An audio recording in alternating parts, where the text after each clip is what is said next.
આપ સૌને મારા સાદર પ્રણામ. આપ સૌનું આપણી આ ચેનલમાં હાર્દિક સ્વાગત છે. આજે વાત કરીશું પોષ માસની ગુપ્ત નવરાત્રિની, જેને શાકંભરી નવરાત્રિ પણ કહેવાય છે. અને શાકંભરી માતા એ જ માતા શતાક્ષી. વર્ષ દરમિયાન 4 નવરાત્રિઓ આવે છે, જેમાંથી 2 નવરાત્રિઓ પ્રસિદ્ધ છે, જ્યારે 2 નવરાત્રિને ગુપ્ત નવરાત્રિ ગણવામાં આવે છે. દર 3 મહિને નવરાત્રિ આવે છે.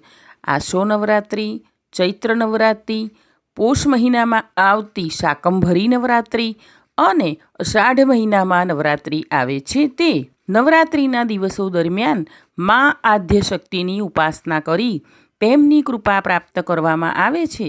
મુખ્યત્વે દરેક નવરાત્રિનો પ્રારંભ એકમથી થઈ જતો હોય છે, પરંતુ પોષ મહિનામાં આવતી નવરાત્રિનો પ્રારંભ આઠમથી થાય છે. આ નવરાત્રિ પોષ સુદ આઠમથી પોષ સુદ પૂનમ સુધી ચાલે છે. આ નવરાત્રિ દરમિયાન પણ માતાજીના વિવિધ સ્વરૂપોની આરાધના કરવામાં આવે છે. તો સૌપ્રથમ જાણીએ કે કેવી રીતે થઈ માતા શાકંભરીની ઉત્પત્તિ. શાકંભરી માતાની ઉત્પત્તિને લઈને હિન્દુ ગ્રંથોમાં અલગ અલગ પ્રમાણો મળે છે.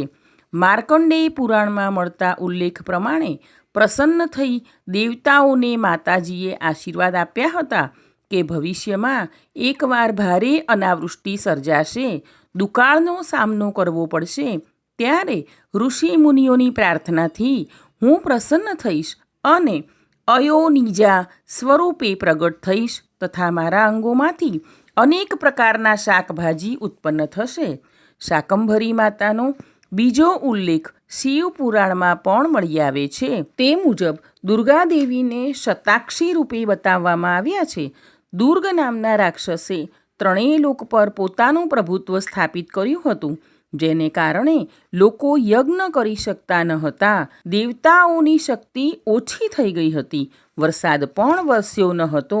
તેથી દુકાળની પરિસ્થિતિ સર્જાઈ હતી. ભક્તોને દુઃખી હાલતમાં જોઈને માતાજી 100 આંખોથી રડી પડ્યા, જેને કારણે પૃથ્વી પર પાણીનું આગમન થયું. ઉપરાંત શાકભાજી તેમજ ફળફળાદીની પણ વર્ષા થઈ. 100 આંખો હોવાને કારણે તેઓ શતાક્ષી તરીકે ઓળખાયા. હવે આપણે જોઈશું કે આ માતાજીનું સ્વરૂપ કેવું છે. શાકંભરી નીલવર્ણા નીલોત્પલ વિલોચના ગંભીરનાભિસ્ત્રવલી વભૂષિત તનુદરી. અર્થાત માતા શાકંભરીનો વર્ણ નીલવર્ણ સમાન છે. તેઓ કમળમાં નિવાસ કરે છે. વિશાળ શતનેત્રોને કારણે તેઓ નીલવર્ણના લાગે છે. ત્રિવલીથી શોભતું તેમનું ઉદર નાજુક છે. અનેક પ્રકારની શાકભાજી તેમજ ફળફળાદીથી તેઓ ઘેરાયેલા છે. આ ઋતુ દરમિયાન લગભગ દરેક શાકભાજી ઉપલબ્ધ હોય છે. દરેક પ્રકારના ફળો પણ જોવા મળે છે. આ નવરાત્રિ દરમિયાન માતાજીની પૂજા કરીને તેમને નવા શાકભાજી તથા ફળો ધરાવવામાં આવે છે. ઉપરાંત પૂનમના દિવસે માતાજી સમક્ષ વિવિધ નૈવેદ્ય અર્પણ કરવામાં આવે છે. એવું માનવામાં આવે છે કે જે ભક્ત આ નવરાત્રિમાં સાચા મનથી માની ભક્તિ કરે છે, તેના પર માતા સદૈવ કૃપાદૃષ્ટિ રાખે છે. ભક્તના ઘરમાં ધન ધાન્યની અછત સર્જાતી નથી. નવરાત્રિમાં દુર્ગા સપ્તશતીનો પાઠ કરવો જોઈએ. જો તે શક્ય નથી તો શાકંભરી માતાના આ મંત્રનો જાપ કરવો જોઈએ. શાકંભરી સ્તુવંધ્યાયમ જપન સંપૂજ્ય નમન અક્ષયમશ્નુતે શીઘ્ર મન્નપાનામૃતમ ફલમ. શાકંભરી નવરાત્રિના 9 દિવસ પૂજા આરાધના કરવાથી અને અનુષ્ઠાન કરવાથી ધન ધાન્યની સમસ્યા રહેતી નથી. આ દિવસોમાં વિદ્વાનોને દાન પુણ્ય કરવું જોઈએ અને ભોજન પણ કરાવવું જોઈએ. ખાસ કરીને દુર્ગા સપ્તશતીના પાઠ સાથે હોમાત્મક યાગનો વિશેષ મહિમા છે. ગુપ્ત નવરાત્રિ દરમિયાન કુમારિકા અને બટુક ભોજન કરાવવાનો મહિમા છે. તેનાથી દેવી વિશેષ પ્રસન્ન થઈ ભક્તો પર કૃપાની વૃષ્ટિ કરે છે. આરોગ્યની રક્ષા માટે દેવી કવચનો પાઠ કરવો જોઈએ. શક્રાદય સ્તુતિ પણ કરવી જોઈએ.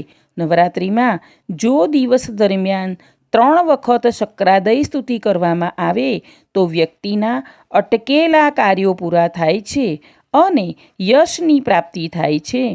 જો મંત્રનો જાપમાં ઉચ્ચારમાં ભૂલ થાય તો ઓમ અંબિકા દેવ્યૈ નમઃ કે ઓમ દુમ દુર્ગાયૈ નમઃનો મંત્ર જાપ કરવો જોઈએ.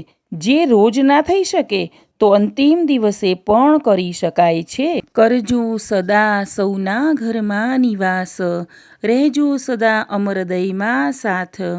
આમ તો કણ કણમાં તમારો છે વાસ, માં તો સદા હોય જ બાળકોની સાથ. બોલો શાકંભરી માતની જય, બોલો શતાક્ષી માતની જય, બોલો દુર્ગા દેવીની જય. આમ પોષ સુદ આઠમથી પૂનમ સુધી મનાવવામાં આવતી ગુપ્ત નવરાત્રિ વિશેની માહિતી આપણે મેળવી. આશા રાખું છું કે શાકંભરી દેવી અને ગુપ્ત નવરાત્રિ વિષયક વિડીયો આપ સૌને ગમ્યો હશે. આગળના વિડીયો જોવા માટે આપણી આ ચેનલને લાઇક, શેર ને સબસ્ક્રાઈબ કરજો. આપણા સૌ પર શાકંભરી દેવી એટલે કે શતાક્ષી દેવીની અમી દ્રષ્ટિ રહે તેવી માના ચરણોમાં પ્રાર્થના.